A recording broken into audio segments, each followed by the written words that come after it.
Hello students, welcome to Be Ready to Learn with Roma Tiwari. Students, today I will explain one of the most famous work of Rudrani Ghosh, and it is Rani Khet's Gift. Students, let me just explain you the genre of this particular work. It is a kind of feature writing. Now what is feature?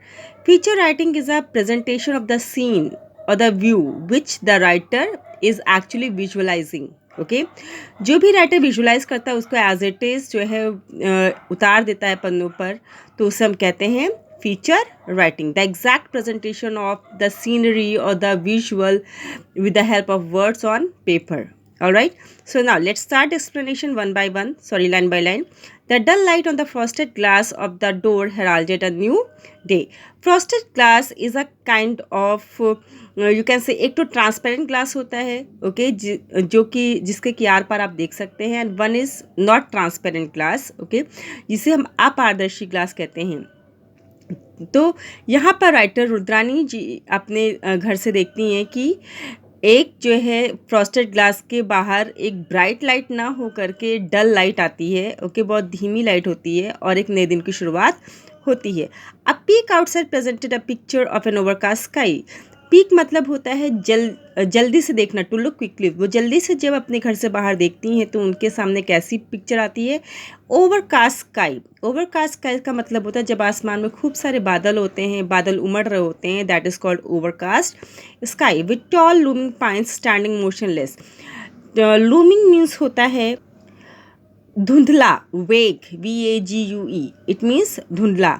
तो जो है उन्हें कैसा है, पहली बात तो वो जो दिन की शुरुआत है वो डल लाइट के साथ हुई है और आसमान में बादल हैं, और जो उन्हें पाइन ट्रीज, जो pines is a variety of tree, इसे हम कहते हैं एवरग्रीन कॉनिफरस फॉरेस्ट में जो ट्रीज़ होते हैं उन्हें हम कहते हैं पाइन्स. तो जो वो पेड़ों का जो दृश्य है वो भी वेग है, VAGUE, इट मीन्स धुंधला है, ओके, और वो भी मोशनलेस खड़े हुए हैं, ओके. मोशनलेस मतलब without movement. Awaiting the attack from above. और वो लोग किस चीज़ का वेट कर रहे हैं, किस चीज़ के लिए वेट कर रहे हैं? Attack from above. कहीं पर वो जो है कोई युद्ध नहीं छिड़ने वाला है. It is here the attack means the rainfall और द स्टॉर्म और वट एवर और द थंडर स्टॉर्म, ओके. तो सारे के सारे पेड़, पूरा का पूरा दृश्य यही इंतज़ार कर रहा है कि कब बादल फटेगा या कब बारिश शुरू होगी. A gust of wind followed by a clap of thunder unleashed the rains. Gust मतलब होता है it's a sudden strong rush, okay, rush of wind, ठीक है, बहुत तेज़ से हवा चलती है, और थंडर, ओके, और बिजली के साथ ऐसा लगता है कि जब बिजली कड़कती है तो ऐसा लग रहा है कि क्लैपिंग हो रही है. और इसके साथ क्या होता है, रेन्स खुल जाती. अनलीश्ड का मतलब होता है कोई चीज़ रिलीज़ कर देना, ओके. तो हवा के झोंकों के साथ और बिजली की कड़क के साथ क्या होता है, बारिश रिलीज हो जाती है, रेन्स गिरने लगती हैं. And down it came with full ferocity. और बहुत ही क्रूरता के साथ, फेरोसिटी का मतलब होता है क्रूरता के साथ, बहुत ही फेरोसिटी के साथ रेनफॉल होने लगती है. The monsoons had arrived in Ranikhet and it was a wonder that monsoon अब रानीखेत में आ चुका है. It was a wonderful sight. वो बहुत ही शानदार दृश्य था. The water gushing and gargling down the slope. Gushing का मतलब होता है बहुत ही quick and sudden movement, okay, और जो है साउंड के साथ, and gargling is also a kind of sound. तो पानी जो है स्लोप से, चूँकि पहाड़ी इलाका है तो बहुत ज़्यादा जो है आवाज़ करते हुए पानी ऊपर से नीचे आ रहा है. The tree swaying and the leaves dancing in mirth to accompaniment of the now roaring wind. और नाउ स्वे का मतलब होता है मूवमेंट. जैसे झूला झूलते हैं तो एक पर्टिकुलर रिदम के साथ झूला झूला जाता है, स्वे करते हैं. तो इन द सेम वे पेड़ भी जो है हवा से वो झूम रहे हैं, ओके. और लीव्स क्या हो रहा है, वो डांस, ऐसा लग रहा है कि उसकी पत्तियां डांस कर रही है. मर्थ का मतलब होता है आनंद, खुशी, happiness. To the accompaniment of the now roaring wind. और किसके साथ वो कंपनी कर रही है, किसके साथ में है वो, जो खूब तेज़ हवा चल रही है और उसमें आवाज़ भी आ रही है. एंड द ऑर्केस्ट्रल डिन ऑफ द पाउंडिंग रेन. डिन का मतलब होता है लाउड नॉइस, ओके, और जो पानी बरस रहा है उसकी जो आवाज़ हो रही है, ओके, इन सब के साथ जो है क्या हो रहा है, पेड़ झूम रहे हैं और पत्तियाँ डांस कर रही हैं. On the tin roof our bungalow.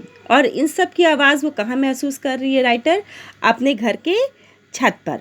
Roof means छत. We had to live inside our woolen, sorry, we had to dive inside for our woolens and socks. और उसके बाद इतना मौसम ख़राब होने के बाद क्या हो जाता है, वो लोग जल्दी से अंदर जाते हैं ताकि वो अपने वूलन क्लोथ्स और सॉक्स में मोजे निकाल पाएँ. The noise grew louder and louder as white marbles of hail came dashing down to earth. उसके बाद क्या होता है, आवाज़ और भी ज़्यादा बढ़ने लगती है, और वो इतनी ज़्यादा बढ़ने लगती है जैसे white marbles of hello. Okay, यहाँ पर हेल का मतलब होता है जो आसमान से पत्थर गिरते हैं, वाइट. ओके, जिसको आप ओले भी कहते हैं. तो जब वो गिरते हैं आवाज़ धरती पर तो बहुत ज़्यादा आवाज़ और बढ़ती चली जाती है. Covering the log in the white gravel. और उसका जो लॉन था, जो जहाँ पर वाइट पत्थर लगे हुए थे, वाइट पत्थर, वो पूरा का पूरा जो है लॉन उसका उस ओले से या फिर आसमान से पत्थर गिरे थे, बर्फ़ के टुकड़े गिरे थे, उससे वो ढक जाता है. इट रेन्ड इनसेसेंटली मतलब कंटिन्यूसली. इनसेसेंटली का मतलब होता है कंटिन्यूस, लगातार. फॉर कपल ऑफ आवर्स, अगले कुछ घंटों तक लगातार बारिश होती रही. एंड देन अ सडन काम डिसेंडेड ओवर द हिल्स. और उसके बाद अचानक से पूरे हिल पर शांति छा जाती है.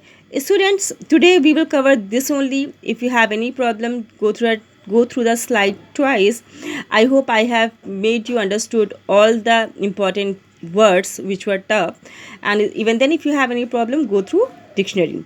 Students, keep studying, keep updating yourself, stay focused, stay home, stay safe. Thank you. God bless you all.